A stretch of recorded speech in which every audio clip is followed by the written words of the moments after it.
আলহামদুলিল্লাহ। বসো বসো বসো বসো। এখন তোমাদের নিয়ে আমি কতটি যা ইসলামের ভেতরে আছে। কাল আমি আমার মোবাইলে গেম খেলছিলাম 103 পাওয়ার দিয়ে। গেমের সময় আমাকে একটা ছেলে টোকা দিয়েছে, আমি নক হয়ে গেছি। তারপর আমার টিমমেট এসে বাঁচিয়ে দিয়েছে, কিন্তু ছেলেটা ছিল হ্যাকার। কাল আমি হ্যাকার মারেছি, দেখোনি তো তুমি কাল হ্যাকার আমার ম্যাচে পড়েছিল, ছিঁড়তেও পারিনি কোনো বাল। এত বছর গেম খেলা আমার নাই কোনো অর্জন, তাই তো আমি বই লিখেছি হ্যাকার মারার গর্জন। ঠিক নাকি বাজি? কালকে আমি সেই পিকার ছাদে বসে বসে রয়েছি কতক্ষণ ধরে, দেখি জলের মধ্যে একটি ছেলে বোতল টুকাতে টুকাতে আমার কাছে আসছে।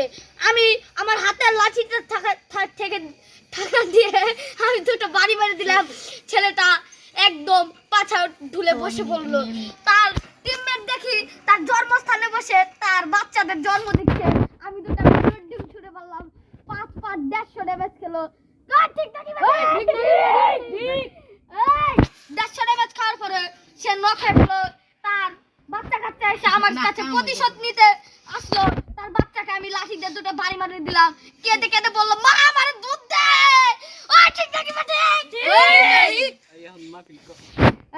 এখন আমরা মূল বক্তব্যে চলে যাই। তাহলে আমাদের তোমরা কি সকালে কি খেয়েছো? আমরা নাস্তা করেছি। মুখে কি জ্বর হবে? ইনশাআল্লাহ।